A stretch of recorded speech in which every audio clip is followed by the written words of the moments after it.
दौड़ एक प्रेरणादायक कहानी।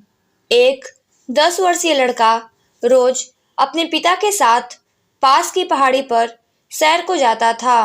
एक दिन लड़के ने कहा, पिताजी चलिए आज हम दौड़ लगाते हैं। जो पहले चोटी पे लगी उस झंडी को छू लेगा वो रेस जीत जाएगा। पिताजी तैयार हो गए। दूरी काफी थी। दोनों ने धीरे धीरे दौड़ना शुरू किया। कुछ देर दौड़ने के बाद पिताजी अचानक ही रुक गए। क्या हुआ पापा, आप अचानक रुक क्यों गए? आपने अभी से हार मान ली क्या? लड़का मुस्कुराते हुए बोला, नहीं नहीं, मेरे जूते में कुछ कंकड़ पड़ गए हैं, बस उन्हीं को निकालने के लिए रुका हूँ। पिताजी बोले। लड़का बोला, अरे कंकड़ तो मेरे भी जूतों में पड़े हैं, पर अगर मैं रुक गया तो रेस हार जाऊंगा। और ये कहता हुआ वह तेजी से आगे भागा। पिताजी भी कंकड़ निकालकर आगे बढ़े। लड़का बहुत आगे निकल चुका था, पर अब उसे पाँव में दर्द का एहसास हो रहा था और उसकी गति भी घटती जा रही थी। धीरे धीरे पिताजी भी उसके करीब आने लगे थे।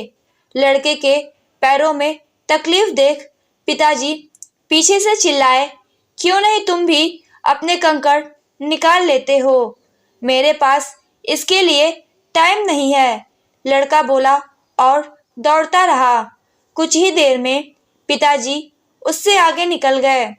चुभते कंकड़ों की वजह से लड़के की तकलीफ बहुत बढ़ चुकी थी और अब उससे चला नहीं जा रहा था। वह रुकते रुकते चीखा, पापा अब मैं और नहीं दौड़ सकता।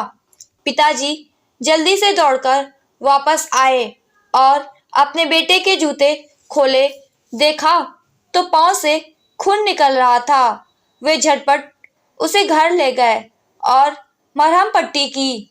जब दर्द कुछ कम हो गया तो उन्होंने समझाया, बेटे मैंने आपसे कहा था ना कि पहले अपने कंकड़ों को निकाल लो फिर दौड़ो।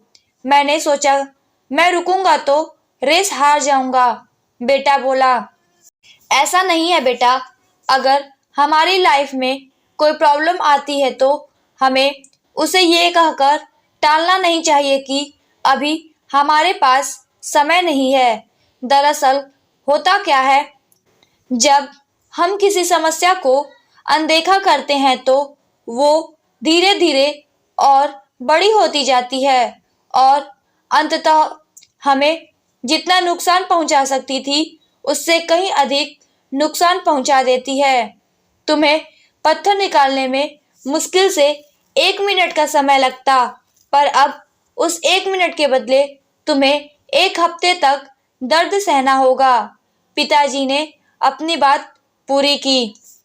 दोस्तों, अगर आप लोगों को यह कहानी अच्छी लगी तो इस वीडियो को लाइक कीजिएगा और ऐसे ही और कहानियाँ सुनने के लिए इस चैनल को सब्सक्राइब कीजिएगा। धन्यवाद।